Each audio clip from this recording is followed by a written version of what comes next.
You're listening to the LA Football Podcast.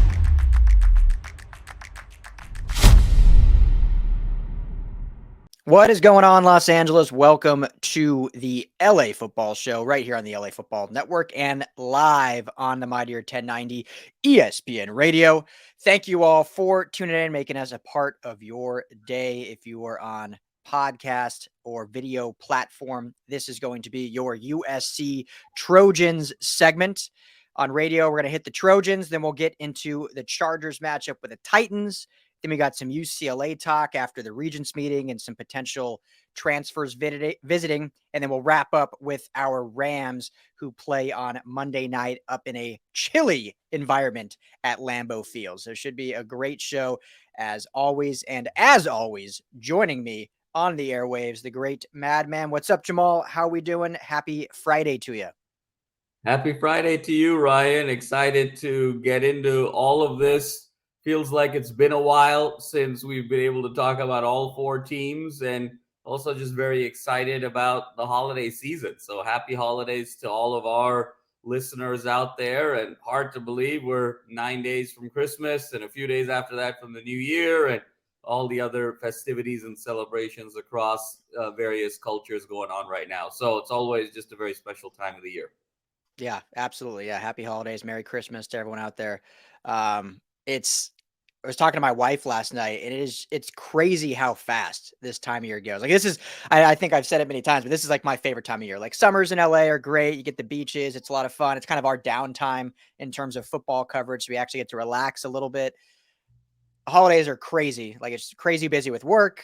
It's crazy busy with, everything going on outside of work, but I love it. Just the festivities. I love Christmas. And it's like, it feels like it is by in a blink of an eye. And I've said for us, for our family, Christmas season starts November 1st, right after Halloween. It's like you get almost 2 full months and it's already the 16th of December. It's crazy. Like, where does it go? Does it feel like it flies by for you? I know you love the holidays too, but some people feel like it just like begrudgingly takes forever. I feel like it flies by.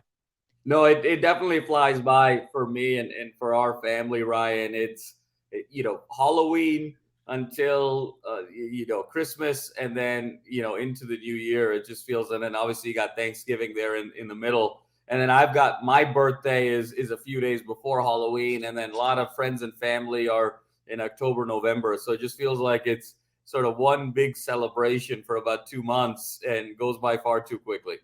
Yeah, I know. It's always sad when January 2nd comes, which this year will be fun because we got the SC game on January 2nd and the Rose Bowl's on the 2nd. But so we'll say the 3rd. It's just like, such a letdown. Like, all right, yeah. New year, here we go. Like, I can't believe 2022 is over already. I still feel like 2020, the worst year in recent memory, wasn't even that long ago, and it's almost 3 years ago now. So wild. Last note on holidays, and I know you know this because you know everything, but if you didn't know, did you know the holiday Kwanzaa was started by a professor at Long Beach State? I did not know that. Wow. You didn't know that? No. Yeah. I didn't know that. I found that out a while ago. Obviously, I, being a Long Beach State alumni, and, I was just looking through the holidays and stuff. And so happy Kwanzaa. Anyone out there celebrates Kwanzaa. But yeah, started by a professor at Long Beach State. That's kind of cool. Go Beach, baby. Go Beach. Go Beach. Go Beach. Yeah. So, who just, I think, lost recently to USC in basketball, actually. But hey, I love that they at least play the tough circuit. They don't just stick to the Big West. Coach Monson, go Beach. Show is always brought to you by our friends at BetOnline. Head to betonline.ag today. Use the promo code BELIEVE. That's BLEAV. You get a 50% welcome bonus on your first deposit. I've been having some fun on there recently with some parlays. Jamal, I did a NBA parlay, which I'm just going to sit here and admit I have not watched a single NBA game this season. So it was totally blind. Well, I guess it wasn't blind because I didn't technically win, but I did a 5-game parlay.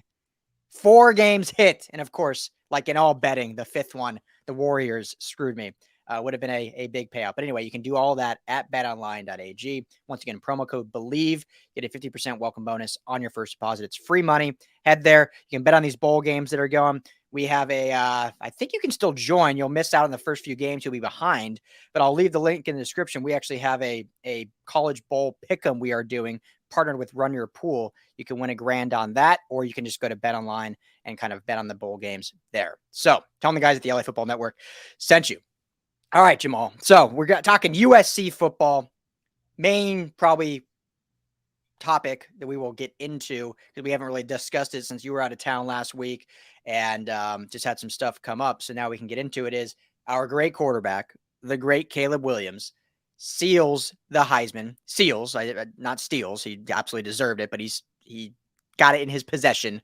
The Heisman Trophy, becoming the 8th Heisman Trophy winner for the USC Trojans, the most for any program in college football. And yes, that's 8, not 7, not with an asterisk. It is 8 Heisman trophies, and Caleb becomes the most recent. Well-deserved. Your overall thoughts on just Caleb, getting the Heisman, his speech, and, we can get all into it here in a minute. Yeah, Ryan. I mean, it was very anticlimactic from my perspective. I thought that he had wrapped up the Heisman really since that UCLA game with that sublime performance. And I think that combined with CJ Stroud just not being able to go shot for shot with him, laying that egg against Michigan, and Dugan and Bennett were just always sort of along for the ride. I actually think the one snub that should have been invited to New York as part of this West Coast bias was Michael Penix Jr. from Washington. I thought Penix Jr. had an absolutely phenomenal year and leading Washington to double-digit victories, and I thought Penix Jr. should have been invited. But having said all of that, this was Caleb's trophy. He was the guy who was most consistent from start to finish. I mean, when we look back and look at his body of work, opening game against Rice, where he had that incredible spin move, and then the real coming out party, it felt like in that Stanford game with those deep shots to Addison and Mario Williams. And you looked at this offense, and that's where, Ryan, you had really coined the phrase, hey, all SC needs is 4 stops. After watching that Stanford game, we sort of segued. And then obviously the big game of the first third of the year was that Oregon State thriller. The one team that I think consistently shut him down over the course of the season was Oregon State, but he was still good enough to be able to lead that final drive of 80-plus yards and hitting Addison for the game-winning touchdown.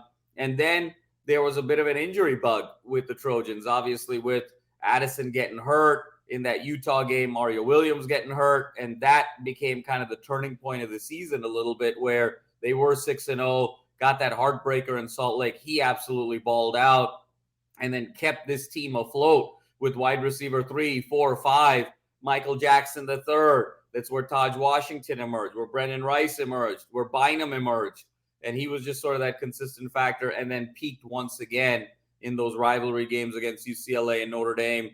And then, of course, that last game in the rematch against Utah, clearly you saw how valuable he was to this team, where when he's not 100%, the whole team collapses. And in many ways, that was a fitting end to a Heisman Trophy campaign, because it actually showed you how valuable he was, that if you take him out of the equation, this SC team is barely bowl eligible. And it just shows what kind of phenomenal season he had. He really never had a bad game outside of a few quarters at Oregon State, but again, recovered to win that game. And so wire to wire, he certainly deserved to be the Heisman Trophy winner in runaway fashion. And I really don't think anyone stayed with him at all over the course of the year. So well-deserved. He brings home the Heisman, brings home the Maxwell, brings home AP Player of the Year, Pac-12 Offensive Player of the Year, all very well-deserved. And I loved what he said, Ryan, to his fellow finalists. He said, I'm the one who's standing up here tonight in my beautiful Gucci Adidas jacket that's now on retail for $3,500. I checked because it was such a nice looking jacket. He said, I'm up here, but you are the guys that get to play in the college football playoff. And so I think this now sets the stage for him coming back for one final year at SC. There's no way he's staying beyond next year, but now it becomes kind of a CFP or bust kind of year for SC next year. So this beautiful narrative arc culminating in the Heisman, but not culminating in complacency, because you can tell he wants so much more next year. Yeah, absolutely. Well said. And for those who don't know, Jamal is actually quite the fashionista. So, he loves his fashion. So I'm not surprised you looked up the Gucci suit there that Caleb was rocking. But I loved, I thought he had a great speech. He's obviously, we've known from covering him this entire season how well spoken he is and how well coached he is and kind of handling with the media. And obviously he's just a natural, I think, leader in that regard anyway. But I thought he had a really good speech, who he thanked and kind of what he talked about, how he got there and whatnot. So obviously, hats off for that. Well deserved. I loved what he said recently, and then I'll get into one other thing that I talked about when you were on vacation that I'm curious your thoughts on. It's about, transfers coming in now. And so this was after the Heisman. He's back home. He actually, I think, said it yesterday. He had his Heisman press conference at USC and met with the LA media there, and we were able to do that. And he kind of basically said, speaking to incoming potential transfers, basically said, hey, we're here for one mission next year. And that's essentially, he was alluding to winning a national championship. And if you're not coming here to help with that, then don't come. Like any individual awards, any draft stock risers, anything to benefit yourself as an individual, we don't want that here. We want people that want to buy into this team and get us to that next level. Yeah, we had a great turnaround season. Yeah, I won a bunch of these great individual awards, but next year is all about winning the college football playoff, the national championship. So I thought that was super cool to hear. That isn't surprising because of everything we've seen from Caleb and what a great young man he is and how competitive he is. But it's kind of cool to hear, like, during this time of these transfers, basically say, like, get on board or don't come. And I thought that was very cool. The one thing I touched on last episode, Jamal, that you weren't with, that here's your thoughts. But so here's a guy that wins, all Pac-12, AP Player of the Year, first team All-American, Maxwell Award for the greatest player in college football, Heisman. I don't need to explain what the Heisman is, but doesn't win the Davey O'Brien Award. So I was talking about this. This was pre the Heisman, which I thought he would win, but it was before the Heisman ceremony, but all the other awards announced. And I was like, are we getting now political with our awards where it's like they don't want to be unfair and give one guy all the awards? Because I don't understand how you can win everything, but then not be considered the best quarterback in the nation. Like Max Duggan, great season. I'm not taking anything away from Duggan, but how can Caleb win everything else, the Maxwell, which specifically is the best player in college football, but not be considered the best quarterback? Am I off my rocker? Are we getting political, or what's the reason with that? No, I think it's a really fair point, Ryan. And I think even Kirk Herbstreit in his preseason Herbie Awards alludes to this a lot. And obviously the Herbies is more of a social kind of joke, fun engagement award. These are real significant awards. But I think there is certainly an element there where I think awards committees anticipate who's going to win another award and try and even it out a little bit. And I think that there's a case to be made, a very easy case to be made, that Caleb should have won all the awards. I think sometimes Davey O'Brien committee deviates a little bit. They sort of look more in terms of older guys. There's sort of a predisposition towards older guys. It's rare for freshman and sophomore to win the Davey O'Brien. They look at it more as sort of a lifetime achievement award at the quarterback position, how well that individual has evolved in the quarterback position, what he's meant to his program over the course of several years. So some factors there are built into that Davey O'Brien Award that incentivizes, that recognizes staying, having a longer career, being a little bit older, learning from earlier in your years, and being a more mature quarterback. So I think their criteria is slightly different. I think they could have easily gone with Caleb, but it didn't surprise me actually that he didn't win the Davey O'Brien, because they sort of tend to go towards more of these older guys. I thought Bennett even had a shot to win the Davey O'Brien, given what they kind of look for. So obviously he can come home with basically every award. Didn't get that one. I don't think he's losing any sleep over it. And I think, Ryan, the other piece that you mentioned about his speech, what's interesting here with Caleb, next year is all about winning, because for everything that he's won, and obviously for the last year or so, we're saying this guy has the ability to be the next face of college football, and that's where he is right now. But now 20 career starts over 2 seasons. He hasn't been a starter for exactly 2 full years, but let's call it a season and 3 quarters after he took over his freshman year from Spencer Rattler at OU. Even though OU was undefeated when he took over that job, they just didn't look good offensively. He took them over to the next level. But now 2 years, Ryan, he hasn't even won a conference title yet. They lost in OU.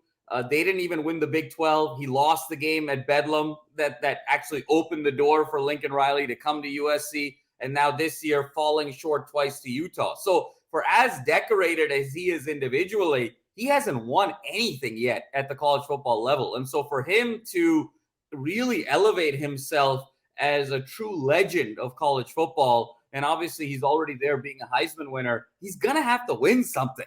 And so I think next year there's a lot of pressure now. SC has to win the Pac-12 next year, especially given that this is their last year in the conference and a conference that they have dominated historically. It's only fitting that they go out with the conference title, because even SC as a program has only won the conference once in the last 15 years. It's staggering that since 2008, SC's only won the conference once, and Caleb hasn't won a conference title. So I think that collective urgency of player and team is really going to show out. And I think he wants to make that run in college football, because I think he's the most talented quarterback that USC has ever had. I still sort of have him third behind Leinart and Carson as the other two Heisman winners, because they just were. Carson, I think he can catch with a really great bowl game this year and a good season next year. But remember, Matt Leinart was 37-2 as a starter, two-time national champion and a Heisman Trophy winner. Caleb, as great as he is, already has double the number of losses that Matt Leinart had in his entire career. So for Caleb to truly be the greatest quarterback in USC history, they're probably going to have to win it all next year for it to even be a conversation. So I think that's where these expectations are coming from, and rightfully so. Yeah. And, if anyone can do it, I think he can. And obviously they're going to need some help in recruiting, that they're bringing some guys up, need some help in transfers, which is we don't have a ton of time left, but we can quickly discuss a few of the most recent transfers that have come in. You have Jamil Muhammad and you have Kyron Bars out of University of Arizona. So another Pac-12 school just moving up back into the Southland here. And, I'll admittedly, I haven't dug into these guys a ton yet. Obviously, we'll start doing a lot more draft stuff once the season's officially over in January. But I mean, if you have anything to add or can speak on, but I know with Bars, you get a guy that we did some videos up on LAFB that people can check out on our socials or on the website. But Bars, 5 sacks last year, I think like 12.5 or 11.5 tackles for loss. So a good performer on the defensive side of the ball, which is clearly what this team desperately needs to improve on. And so I think they get some good depth there. And obviously with Jamil Muhammad, so I don't know if you've seen anything from these guys yet you want to touch on, or if it's going to be one of those where we need to dig in a little deeper to see what we're really getting from these two transfers. Ryan, I think we're going to have to dig in a little bit deeper, but what I saw from Bars, I really liked, in particular in that USC-Arizona game when these two teams went head-to-head. And Bars is a guy that started all 12 games for Arizona last year, 39 tackles, 4.5 tackles for loss. He was even better in 21, where he was sort of all Pac-12 second team. So over the course of his career at Arizona, over 100 tackles, 12.5 tackles for loss, 5 sacks over the course of his career across 38 games with Arizona. And so he's going to be one of those big guys, interior lineman, run stuffer. He's going to create some havoc at the line of scrimmage, really nice center of gravity there.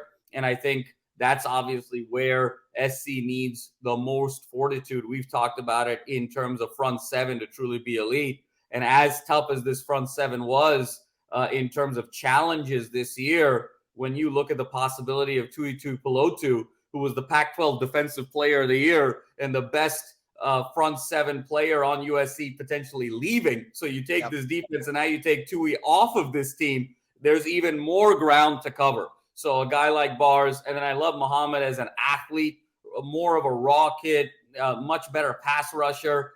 His sort of speed and point of attack and sort of swarming to the ball is really significant. We'll get into it a lot more, but I think these are the types of guys that Lincoln Riley is going to need to continue to churn out, because when you look on the offensive side of the ball, obviously this team is loaded and they're going to just retool at the skill positions. But really, Utah showed it. Utah exposed it.